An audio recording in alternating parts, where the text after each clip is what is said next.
సంభాషణల రచయితగా సామాన్యుడి నుండి మేధావుల వరకు అందరి మెప్పుల్ని అందుకున్న త్రివిక్రమ్ శ్రీనివాస్ గారు తొలిసారిగా దర్శకత్వం వహించినటువంటి చిత్రం నువ్వే నువ్వే.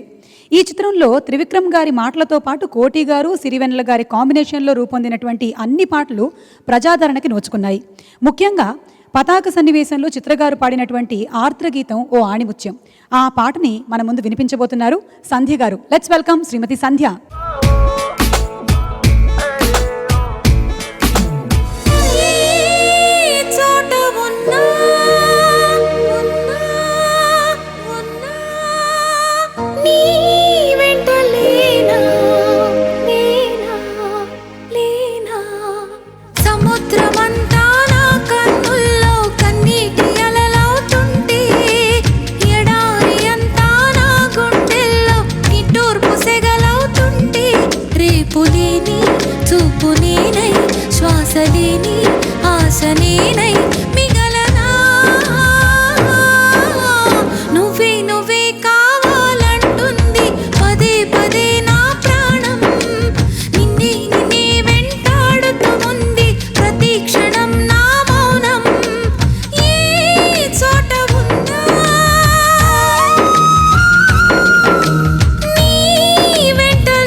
ఈ మ్యూజిక్ సర్కిల్లో అందరికీ తెలిసినటువంటి విషయమే, కానీ చాలామంది ప్రోగ్రామ్ని చూస్తున్న ప్రేక్షకులకి తెలియకపోవచ్చు. సంధ్య గారు మనందరం ఎంతగానో ఇష్టపడి ఆరాధించేటువంటి గానకోకిల సుశీలమ్మ గారి కోడలు అని. అల్లుడే మేనల్లుడైనట్టు కోడలు మేనకోడలు అనమాట, అంతేనా? అంతే అండి. అండ్ సంధ్య గారు అటు తెలుగులోను తమిళంలో కూడా చాలా సాంగ్స్ పాడారు. అవునండి, తమిళ్లోనే ఎక్కువ పాడాను తెలుగు కన్నా. ఓకే. సో చిన్నప్పటి నుంచి మీరు సుశీలమ్మ గారి పాటలు వింటూనే సింగర్ అవ్వాలన్న కోరిక అక్కడే పుట్టిందండి? సింగర్ అవ్వాలన్న కోరిక చాలా లేట్గా పుట్టింది. ఓకే. కానీ చిన్నప్పటి నుంచి ఇంట్లో వింటూ ఉండేవాళ్ళం కదా. పైగా మా నాన్నగారు కూడా సింగర్ అనమాట. So music basically is in the family. So later on బలవంతంగానో లేకపోతే కష్టపడో అయిపోయాను singer. Okay, thank you so much అండి. Thank you so much. Thank you very much. New year first episode కాబట్టి ఫీల్ గుడ్ సాంగ్స్ తో వీళ్ళు మీ ముందుకు రాబోతున్నారు. సంస్కృత పదభూయిష్టమైన ఇటువంటి గొప్ప పాటని బై హార్ట్ చేసి పాడడం అనేది చాలా గొప్ప విషయం. దేవి సారథ్యంలో చిత్రాలయంలో శివుడికి గాత్రాభిషేకం చేశారు.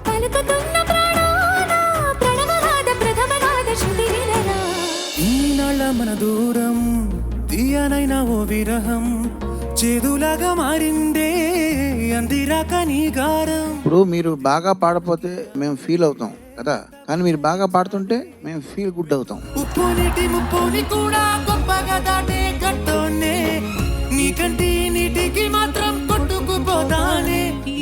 గుడ్ రౌండ్ లో నిజంగానే ఫెల్ట్ గుడ్. ఓ బుజ్జి తల్లి నా కోసం ఓ మాటైనా మాట్లాడే.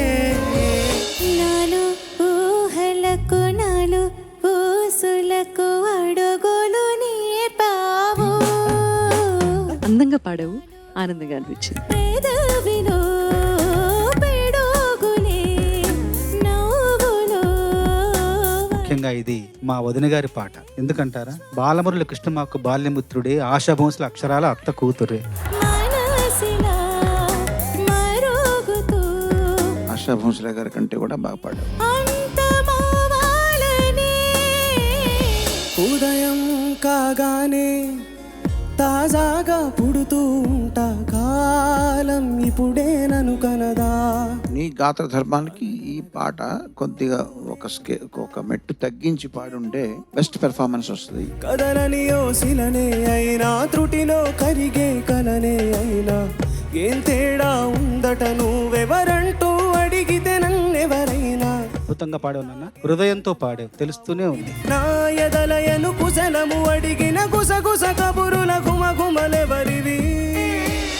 రామాయణము శ్రీరామాయణము పల్లవి చాలా చాలా బాగా పాడావు, చరణాలు కూడా బాగా పాడావు. సత్యవచనమై సాగెను రఘుపతి ధర్మ కవచమై అనుసరించే సతి. ఇట్లాంటి కష్టమైన పాటని అటెంప్ట్ చేసినందుకు 100కు 100. సహనశీల ధీర వీర వరగ భీరము బంగారం తెచ్చి వెండి వెన్నెల్లో ముంచి. చక్కా పాడావని చెప్తున్నాను, బట్ కొంచెం స్ట్రెయిన్ అనిపించింది.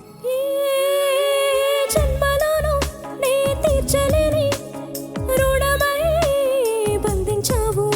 నిన్ను నీ అత్యంత చిన్న పనితో కొలవడం అంటే సముద్రం యొక్క శక్తిని దాని నొరగతో అంచనా వేయటం లాంటిది. సప్తవర్ణముల మాతృకగా అత్యద్భుతంగా పాడావు నాన్న. నిస నిస నిస నిస పని పని పని మ పని స నిస నిస నిస పని. గా నీ గా మా వెతికాను నేను, అందులో నిగమ ఉంది. గా నీ గా మా వచ్చేటప్పుడు నిగమ ఉంది. గరి సని దరి సని ద ప సని ద ప మ శ్రీ తుంబుర నారద నాదా